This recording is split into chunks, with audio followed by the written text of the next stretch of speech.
வணக்கம். நான் உங்கள் அன்பு ஜோதிடர் பிரபஞ்சம் பீதாம்பர கண்ணன். இன்று என்ன தகவல் பார்க்க போகிறோம்னா, விளிம்பில் இருக்கும் கிரகத்தை குரு தொட்டால் வாழ்வின் உச்சத்தை அடைவார் ஜாதகர்னு சொல்லியிருக்கோம். அந்த மாதிரி அது பார்ட் 1ன்னு சொல்லியிருக்கோம், பார்ட் 1 போட்டிருக்கோம். இப்போ ஒரு உதாரண ஜாதகத்தை போட்டு அதன் மூலிமா எப்படி அந்த குரு ஒரு கிரகத்தை தொடுது, அவர் வாழ்வினுடைய உச்சத்தை தொடுகிறாருன்றதை நம்ம உதாரண ஜாதகத்தோடு பார்க்க போகிறோம். இப்போ இந்த திரையில் தெரியக்கூடிய ஜாதகி, அதாவது இது ஒரு பெண்ணினுடைய ஜாதகம். அந்த ஜாதகம் இவங்க பாரு குரு ஜாதகர்னு சொல்லுவோம். அது ஆணாக இருந்தாலும் சரி, பெண்ணாக இருந்தாலும் சரி. அந்த குரு துலாம் வீட்டில் இருந்து தனுசை நோக்கி போயிட்டுருக்கார். தனுசை நோக்கி போகக்கூடிய ஜாதகர் சூரியனை தொடுறார் முதல்ல.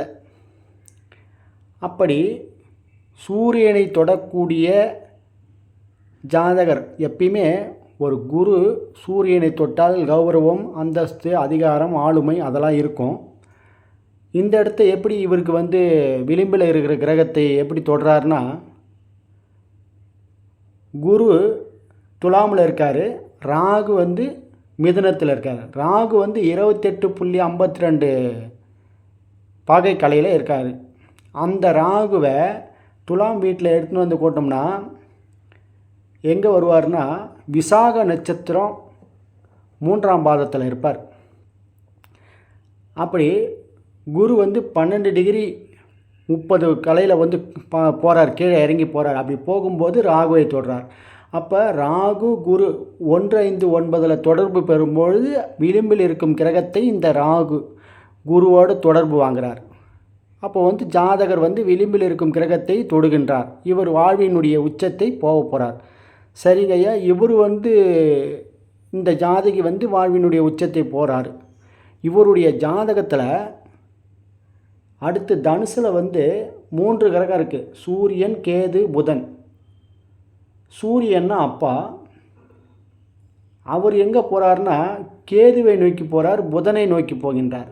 கேதுவும் புதனும் விளிம்பில் இருக்கக்கூடிய டிகிரியில் இருக்காங்க பாருங்கள். 29.22 கலை புதன், கேது 28 டிகிரியில் இருக்கார். இவங்க அப்பாவும் வாழ்வினுடைய உச்சத்தை தொட்டவராக இந்த ஜாதகத்திலே காமிக்குது.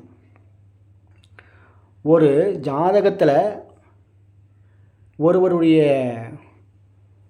வாழ்க்கை பயணம் மட்டும் கிடையாது, அவருடைய சேர்ந்த உறவுகளினுடைய நிலைகளையும் அற்புதமாக எடுத்து காமிக்கும். இப்போ இதே போல் மற்ற உங்களுடைய ஜாதகத்தை எடுத்து பாருங்கள், உங்களுடைய குருவானவர் எப்படி பயணப்பட்டு போகிறார். ஏன்னா நாடியில் விதிகள் நிறைய இருக்குது. அந்த விதிகளின் அடிப்படையில் அதை அப்ளை பண்ணோம்னா அந்த ஜாதகத்தினுடைய மிக துல்லியமான பலன் வரும்.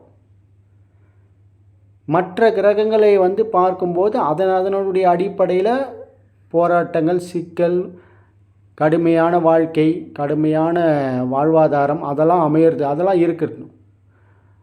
வாழ்வினுடைய உச்சத்தை தொடக்கூடிய ஜாதகமா இல்லையா அப்படின்றத ஒரே ஒரு கிரகத்தை, ஏன்னா ஜாதகர் என்றாலே குரு நாடியில், அந்த குருவானவர் விளிம்பில் இருக்கும் கிரகத்தை, அது 9 கிரகத்தில் எந்த கிரகத்தையாக இருந்தாலும் சரி, ராகுவாக இருந்தாலும் சரி, கேதுவாக இருந்தாலும் சரி, அது கவலை இல்லை. ஏன்னா 9 கிரகமும் நன்மையை செய்யும், தீமையும் செய்யும்.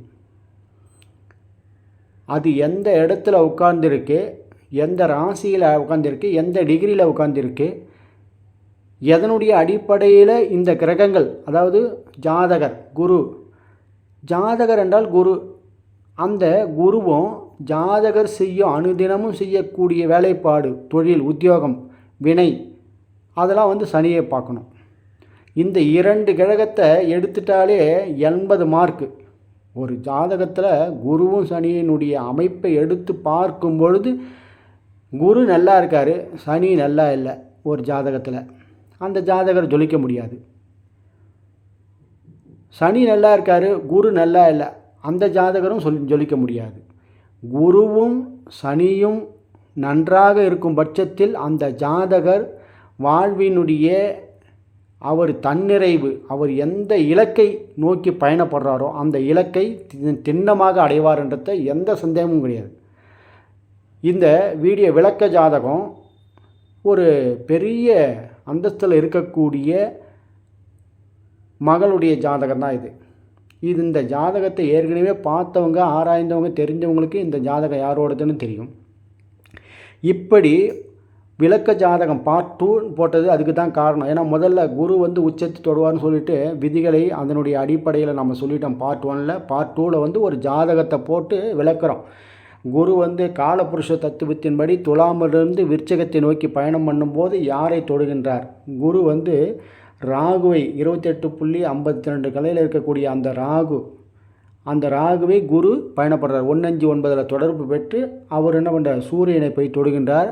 அங்கே இருக்கக்கூடிய கிரகம் சூரியன், புதன், கேது. அதில் புதன், கேது விளிம்பில் இருக்கக்கூடிய சந்தையில் இருக்கக்கூடிய கிரகமாக இருக்கிறது. அடுத்ததாக அதைத்தான் தொடுகின்றார்.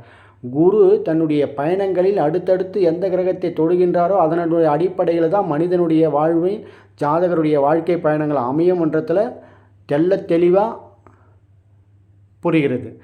இந்த மாதிரி விளக்க ஜாதகங்கள் போட்டு உங்களுக்கு சொன்னது உங்களுக்கு புரியும்னு நினைக்கிறேன். இந்த வீடியோ பிடிச்சிருக்கும் பட்சத்தில் லைக் பண்ணுங்கள், ஷேர் பண்ணுங்கள், மற்றவர்கள் அனுப்பிவிடுங்க. நமது நேயர்கள் ஆற்றில் ஓடும் நீரோடை போல பிரபஞ்சத்திற்கு நற்காரியங்கள் செய்து நற்பலன்களை பெற்று இறைவனுடைய ஆசையை பெற்று வாழ்கள். மீண்டும் ஒரு நிகழ்வோடு சந்திக்கலாம். நன்றி, வணக்கம்.